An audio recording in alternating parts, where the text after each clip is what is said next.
Nuria Martínez Sánchez, de la Universidad de Almería. Ambas son de la Universidad de Almería. Y el título de su comunicación es Mujeres y niñas con discapacidad, desafíos pendientes. Así que gracias por estar aquí y estamos deseosos de escuchar lo que tú nos cuentes. Gracias.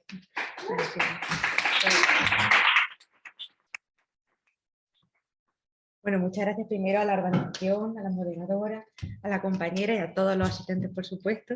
Yo creo que al final este congreso anual siempre es un acierto, porque aúna, como comentábamos anteriormente, la interdisciplinariedad, ¿no? Tantas materias unidas al final por un fin común, y al final todo esto, jornadas, congresos, investigaciones conjuntas, yo creo que al final todo esto enriquece la investigación. Y permite progresar en la lucha por lo que todos queremos, que es la igualdad, ya sea de género, ya sea raza, ya sea discapacidad, ya sea todo, como vamos nosotros en esta mesa. Bueno, el título de mi ponencia es Mujeres y niñas con discapacidad, desafíos pendientes. Ahora veremos que para introducir este tema, anteriormente es preciso hacer un pequeño viaje, un pequeño recorrido sobre el tratamiento de la discapacidad de forma legislativa, es decir, qué leyes han ido abarcando la temática de la discapacidad para luego incidir concretamente en el caso de mujeres y niñas con discapacidad.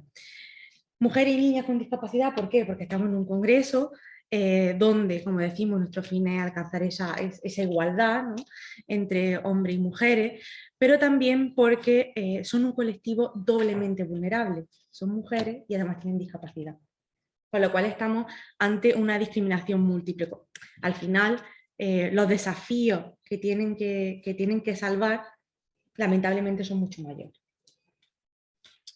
A ver si esto lo hacemos. Ahora. Capacidad y discriminación. ¿Tiene la persona con discapacidad capacidad?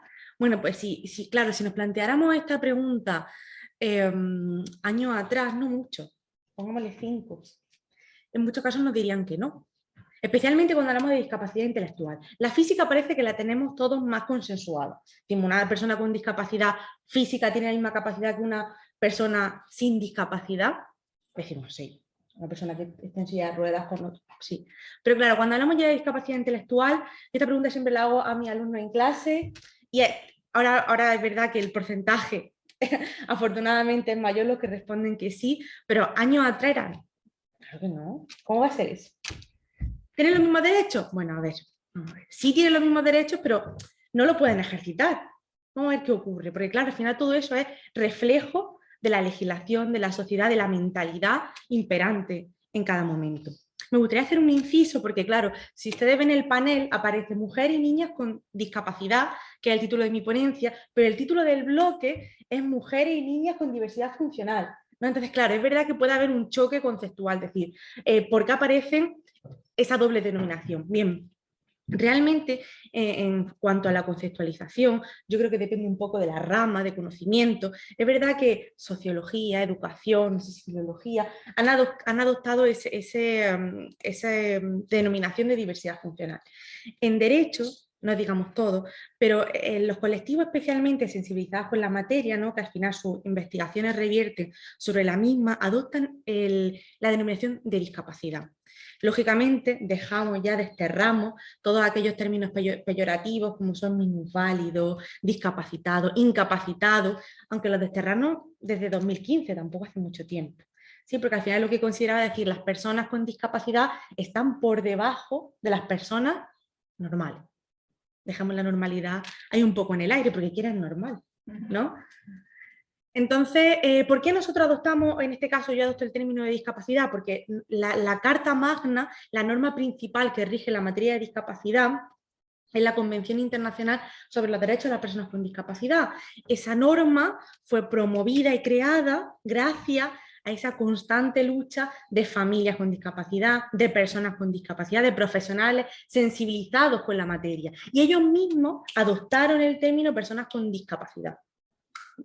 Podían haber adoptado diversidad funcional o cualquier otro, pero adoptaron personas con discapacidad. Así lo recoge la Convención y así nos hacemos eco quienes estudiamos esa materia, ¿vale? Entonces, cuando viene esa distinta denominación, seguramente la otra rama de conocimiento también tendrá su argumentación para utilizar tal terminología, ¿vale? Una cosa importante cuando hablamos de discapacidad es la diversidad. Dentro de la discapacidad se recogen muchísimos tipos de discapacidad física, cognitiva, sensorial, intelectual.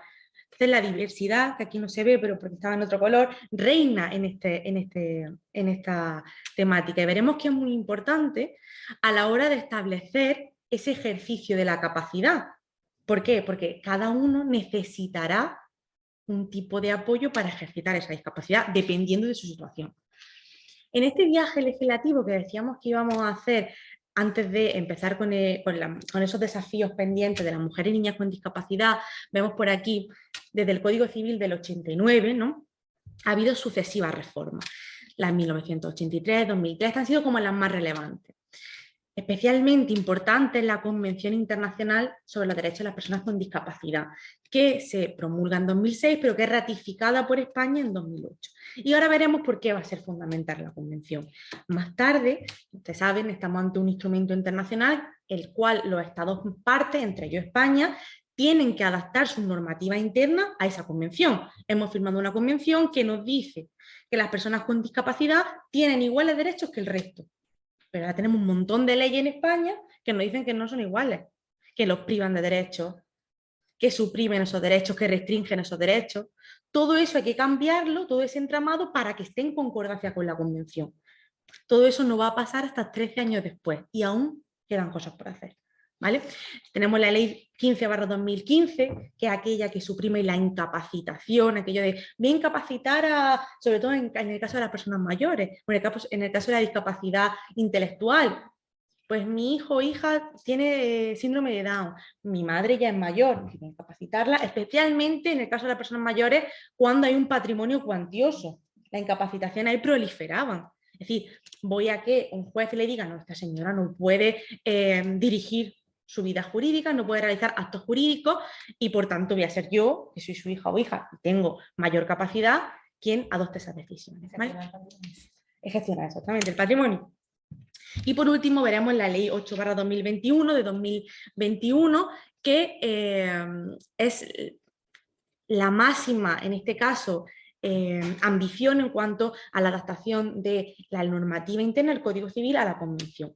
Aquí vemos lo de los trajes prêt-à-porter, el traje a medida. ¿Por qué? Porque muchas veces las decisiones que adoptaban en los tribunales para interpretar la normativa vigente eran como este mítico ejemplo de prêt-à-porter, es decir, decisiones, era como un formulario, rellenábamos una sentencia y solamente cambiábamos el nombre. Incapacitamos fulanito, incapacitación parcial o total. Esto quiere decir que no puede hacer tales actos. Para todo ello necesita la intervención de su tutor, en algunos casos curador. Claro, pero lo decíamos antes, dentro de la discapacidad hay diversidad. Esas sentencias realmente no se equivalían a la realidad que cada una de las personas tenía. ¿Vale? Modelo de la discapacidad. A lo largo de la historia ha habido distintas formas de entender la discapacidad, de conceptuar qué es la discapacidad.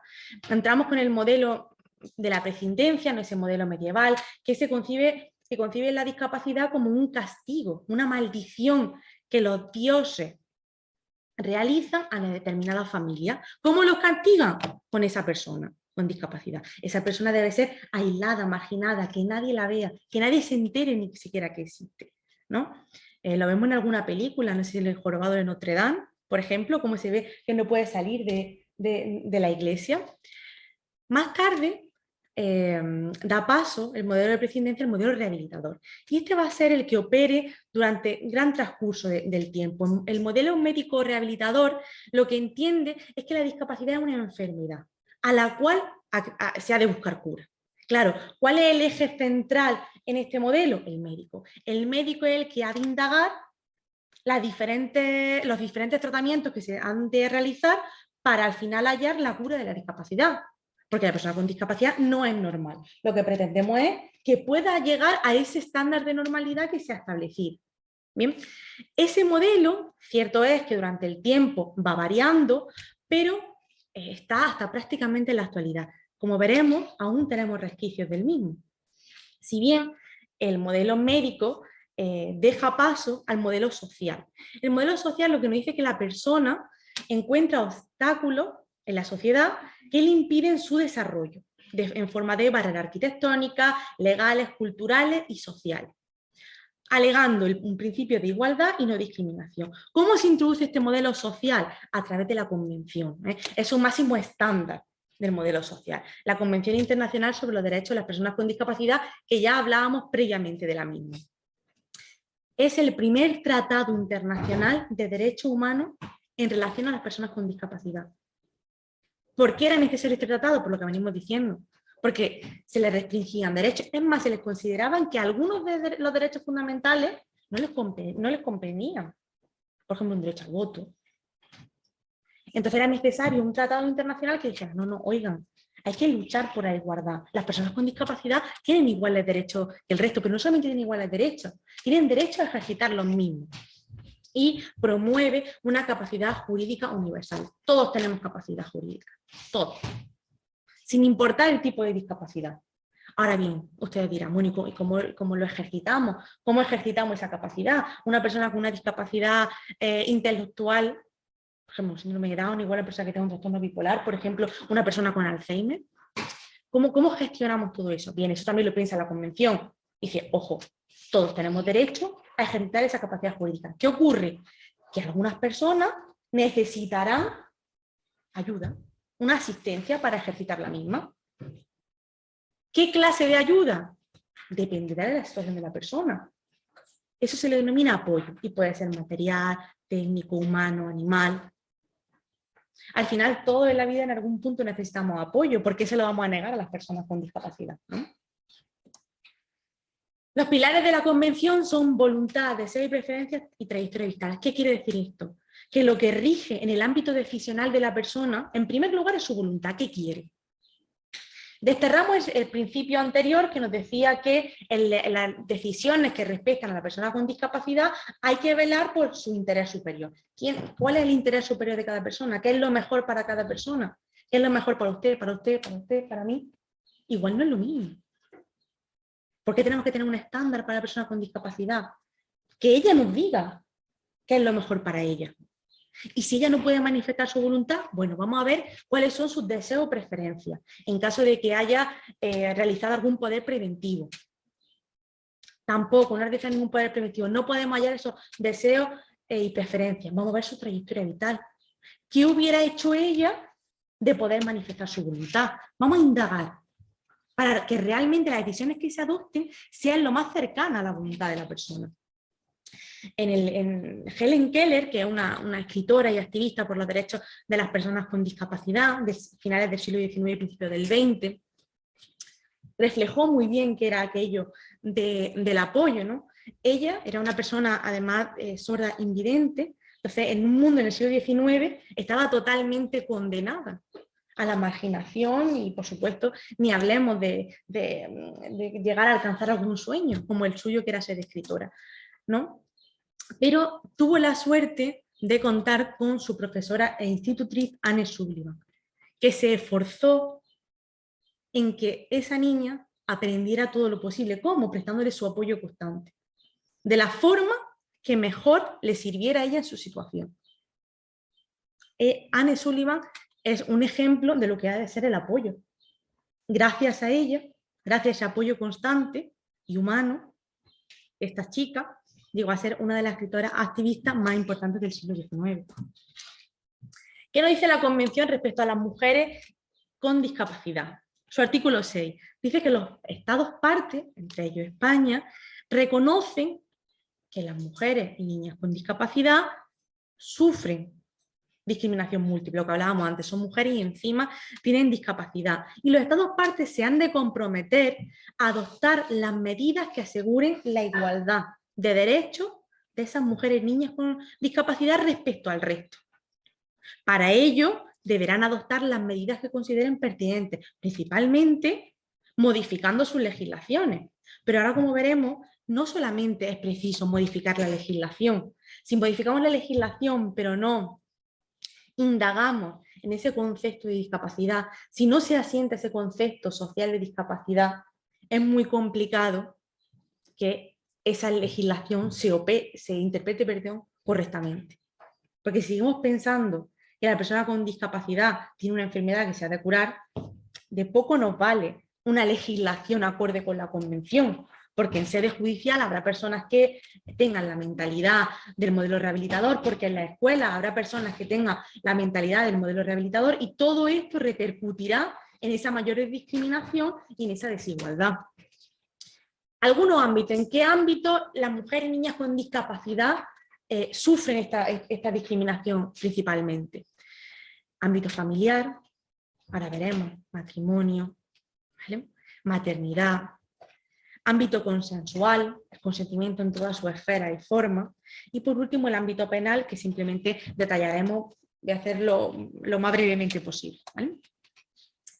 Uno de esos derechos de los que hablamos, esos derechos fundamentales a los que tenemos derecho todos, también las personas con discapacidad, son los derechos al honor, a la intimidad y la propia imagen. Y me gusta traer a colación este caso, ¿no? Porque es muy descriptivo de cómo la mentalidad se desarrolla durante las distintas instancias judiciales. Es verdad que el protagonista no es una mujer, no es una niña, pero bueno, al final nos valdría igual porque podría haber sido una mujer en este caso.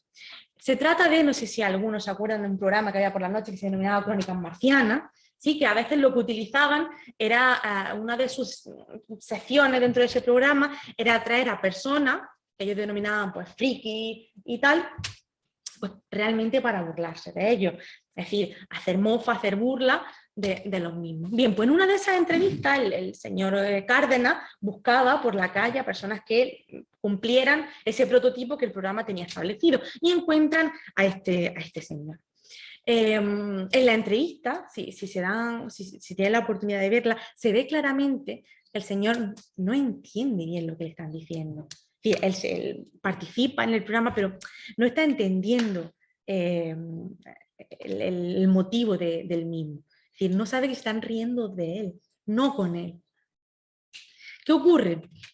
Que los padres de este señor demandan a la productora, al programa, considerando que vulneran el derecho al honor y a la imagen de esta persona bajo fines burlescos. El juzgado de primera instancia le da la razón. El programa, en este caso, apela. La audiencia provincial ratifica la resolución, es cierto. Mientras que el Tribunal Supremo revoca la sentencia al entender que rige la presunción de capacidad del sujeto, añadiendo que la personación en el lugar de la entrevista supone la prestación de un consentimiento válido. Este señor ha hecho la entrevista, tenemos consentimiento, estupendo. Sí, es verdad. Pero ¿y qué pasa aquello de contarle, aquello del consentimiento informado, dónde está? Decirle para qué el programa. Están diciendo que uno de los fines del programa es burlesco, así que allá lo que va es que se rían de él, al final, a que provoque la mofa tanto del público como de la persona. Eso no lo sabía. Si lo supiera, igual no hubiera intervenido. O igual sí, pero que le den la oportunidad, tanto a él como a cualquier otra persona. Pues bien, el Tribunal Constitucional revoca esta sentencia, ¿no? Entiende que lo principal en este tipo de casos es la claridad en cuanto al consentimiento, que nos expliquen perfectamente para qué cedemos nuestro consentimiento. ¿Cuál es el objetivo del mismo? Por tanto, la claridad en el mismo es fundamental para que no se vulneren estos derechos al honor, a la intimidad o a la propia imagen, que en este supuesto no se da. Es decir, esto es como las cláusulas aquellas bancarias de las acciones preferentes cuando iban los señores mayores y las señoras mayores al banco y le contaban brevemente sobre qué iban a contratar, pero claro, la letrilla aquella pequeña no se la explicaban y ellos confiaban en la persona que viene del banco. Pues igual, una vulneración de derechos. Sí, que ha prestado su consentimiento, claro, pero sin saber sobre qué consiente. ¿Vale? Pues tanto hay que cerciorarse que la persona entiende y quiere lo que está consintiendo. De otra forma podemos entender que están aprovechando de ella. Otro derecho fundamental, el derecho al matrimonio, el ius connubii. ¿Por qué decimos esto? En este caso, hablábamos al principio de los modelos, el modelo rehabilitador y el modelo social de discapacidad, y yo les decía, veremos que hay resquicios todavía de ese modelo médico de discapacidad, es decir, todavía vamos a encontrar en la legislación, por supuesto socialmente, resquicios del mismo. Lo vemos en este caso en el artículo 56 del Código Civil. ¿Por qué?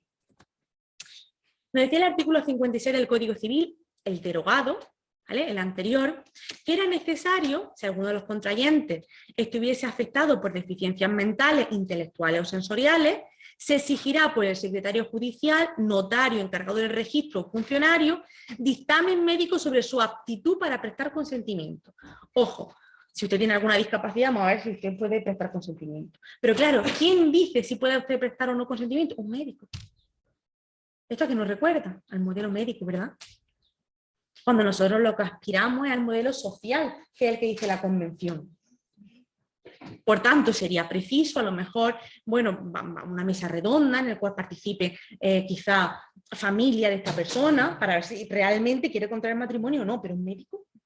Bien, pero es que el artículo 56 vigente, el actual que tenemos ahora, solo en caso excepcional de que alguno de los contrayentes presentare una condición de salud que de modo evidente, categórico y sustancial puede impedirle prestar consentimiento matrimonial, pese a las medidas de apoyo con las que pueda contar, se recabará de nuevo dictamen médico. ¿Esto que nos recuerda? Al modelo médico de discapacidad. Especialmente tiene lugar cuando la persona tiene una discapacidad y cuando, en el caso de personas mayores. No sé si recordarán el caso de la duquesa de Alba o el caso de Alfredo Di Stéfano, ¿no? Cumplida una determinada edad, querían contraer matrimonio. Es cierto que con personas más jóvenes que ellos. ¿Qué ocurría? Que los hijos estaban totalmente en contra. No, pero es que mi madre o mi padre realmente están aprovechando de él, lo están engañando. Él no sabe por qué se quieren casar con él o con ella. Yo creo que vemos aquí a la duquesa de Alba que no sabía ni quería si se quería casar o no. Y ha habido muchos testimonios posteriores, incluido el suyo, en el que era perfectamente capaz de decidir si se quería casar o no y por qué. En el ámbito sanitario, en el ámbito consensual, encontramos también el consentimiento médico informado y el documento de voluntad anticipada. En este caso, igual que en los anteriores, lo que prima fundamentalmente es la claridad de las cláusulas, es decir, que le prestemos la información a la persona, pero adaptándola a sus circunstancias. ¿Bien? Esto es como si llega una persona que es sorda y le leemos las cláusulas. Una mascarilla puesta. Bueno, yo le leo las cláusulas. ¿Sí? ¿Está informada? Está. ¿Cómo va a estar informada?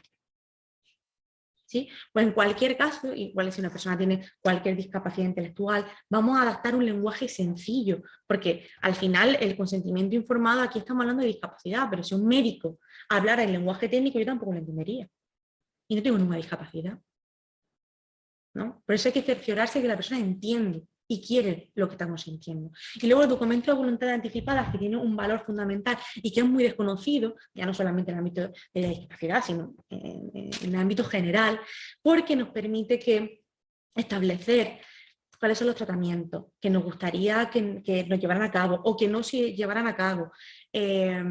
Por ejemplo, en determinadas circunstancias, si querríamos o no la eutanasia. ¿Quién nos gustaría que nos representara y que tomara las decisiones que nos afecten cuando nosotros no podamos manifestar nuestra voluntad dentro del ámbito sanitario? ¿No? Esto es fundamental en el ámbito consensual. También dentro del ámbito, en este caso penal y consensual, ahí en el medio, encontramos la esterilización forzosa. El artículo 156 del Código Penal, actualmente derogado, establecía como excepción a la esterilización el artículo 156 y nos decía: no será punible la esterilización acordada por órgano judicial en el caso de personas que de forma permanente no puedan prestar en modo alguno el consentimiento al que se refiere el párrafo anterior, siempre que se trate de supuestos excepcionales en los que se produzca un grave conflicto de bienes jurídicos protegidos, a fin de salvaguardar el mayor interés del afectado, todo ello con arreglo a lo establecido en la legislación civil. Es decir, personas con discapacidad previamente incapacitadas podían ser esterilizadas de forma no voluntaria tras la petición de sus familiares. Fíjense la privación de derechos que esto supone. Es decir, porque consideran, tenemos de nuevo ese estándar de normalidad que consideran que estas personas no deben procrear, no se deben reproducir. Claro, al final, esto es la Convención Internacional sobre los Derechos de las personas con discapacidad, todo el colectivo llevaba quejándose año tras año y finalmente fue abolida la esterilización en el año 2020.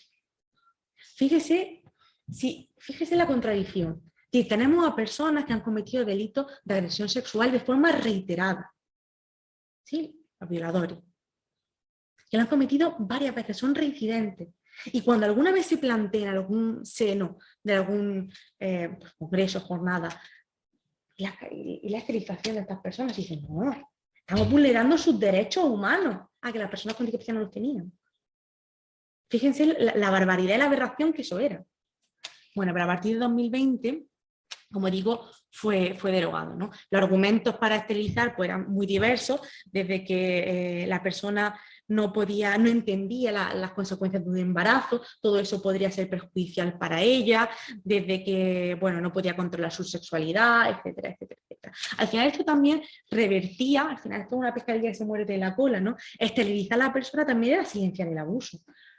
Porque no vamos a entrar, pero las personas con discapacidad, especialmente mujeres y niñas, también son de aquel colectivo que más ha sufrido abuso y agresión sexual. Imaginemos, si encima esterilizábamos a la persona, muchas de ellas que sufrían abuso o agresión, también silenciaban el mismo, porque la evidencia ya se borraba. Con eso no se destruía el abuso. El derecho al voto, ¿no? Que finalmente fue aprobado por la ley 2018. Esto afectaba a todo el colectivo con discapacidad, es decir, se privaba a la gente de votar bajo el argumento de que no entendía realmente bueno, todo el entramado del sufragio, cuántos votantes, cómo se votaba, etcétera, como si los demás sí entendíamos perfectamente lo que votábamos, cómo lo votábamos, ¿no? Dicen, no, al final el estándar que a ellos se le establece es mucho más alto que el que se le establece al resto. Como que a ellos les exigimos una perfección que no sé de dónde sale y cómo la crean, pero que la mayoría no estamos. Y de hecho, tampoco existe, ¿no? Por lo menos bajo mi punto de vista. Bien, en 2021 se aprueba la ley 8/2021, por la que se reforma la legislación civil y procesal para el apoyo de las personas con discapacidad. Esta es la que decíamos que recoge el espíritu de la Convención, a salvo de las modificaciones y mejoras que lógicamente se habrán de hacer, pero es la más cercana a la Convención en el ámbito nacional.